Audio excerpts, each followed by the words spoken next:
Bismillahirrahmanirrahim. Assalamualaikum warahmatullahi wabarakatuh.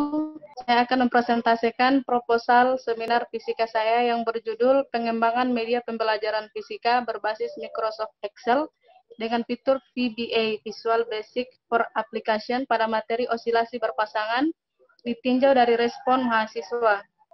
Kenapa kemudian saya memilih pengembangan media dalam tugas seminar fisika kali ini?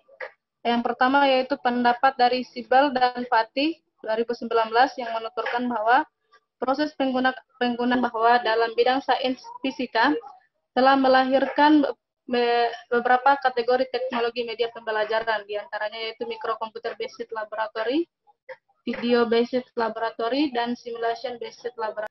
Jadi berdasarkan beberapa ulasan di atas, saya berinisiatif untuk mengembangkan media pembelajaran pada materi osilasi berpasangan dengan memanfaatkan teknologi simulasi pada komputer yang dikenal dengan sebutan simulation based laboratory.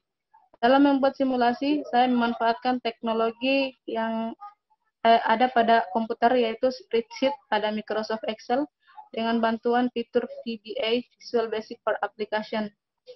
Ada beberapa rumusan masalah yang menjadi masalah dalam pengembangan media ini, yaitu yang pertama, bagaimana cara membuat media pembelajaran, bagaimana prosedur pengoperasian media pembelajaran, dan bagaimana respon mahasiswa terhadap media pembelajaran pada materi osilasi berpasangan dengan spreadsheet Excel. Adapun tujuan penelitian untuk mengetahui cara membuat media, untuk mengetahui prosedur pengoperasian media, dan untuk mengetahui respon mahasiswa terhadap media pembelajaran pada materi osilasi berpasangan dengan spreadsheet Excel.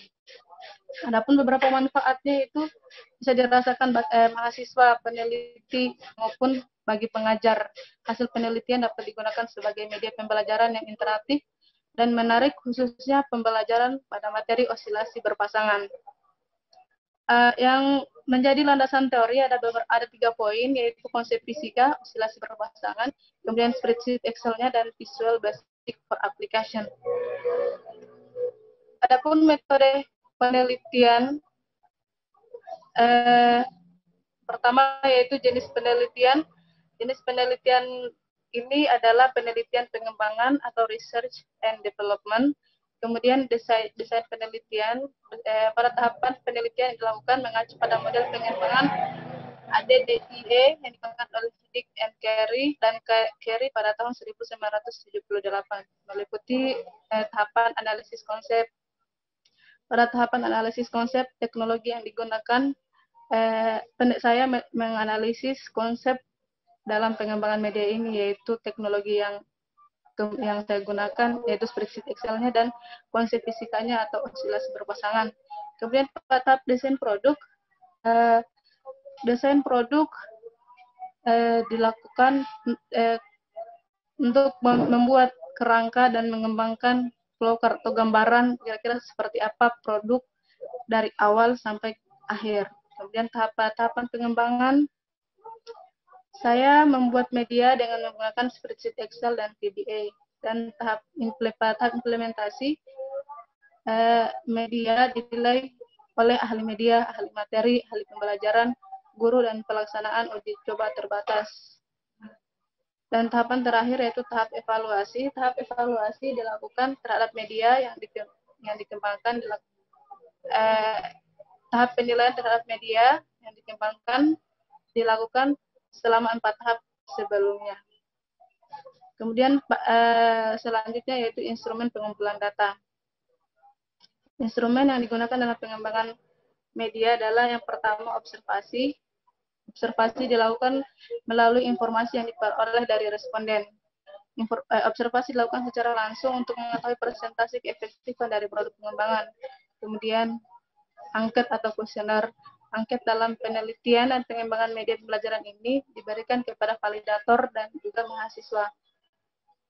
Untuk teknik analisis datanya, penentuan tingkat kevalidan dan revisi produk. Teknik dalam menganalisis data dari responden untuk mengetahui tingkat kevalidan dan apakah produk atau media pembelajaran ini perlu revisi atau tidak. Adapun beberapa standar atau batasan presentase kevalidan dari media pembelajaran yang saya buat, untuk dapat dilihat pada tabel untuk kriteria kevalidan atau tidak perlu revisi itu ada pada batas 76 sampai 100%, kemudian cukup valid yaitu pada batas 56 sampai 70%, artinya tidak perlu revisi.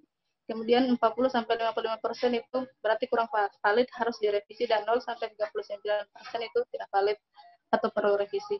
Adapun rumus yang digunakan yaitu P atau presentasi kelayakan atau kevalidan sama dengan sigma X per sigma XI kali 100%. Di mana sigma X itu merupakan presentasi yang dicari, P merupakan presentasi yang dicari, sigma X merupakan jumlah jawaban responden, dan sigma XI merupakan jumlah nilai ideal. Sekian dari saya. Terima kasih atas kesempatannya. Wassalamualaikum warahmatullahi wabarakatuh.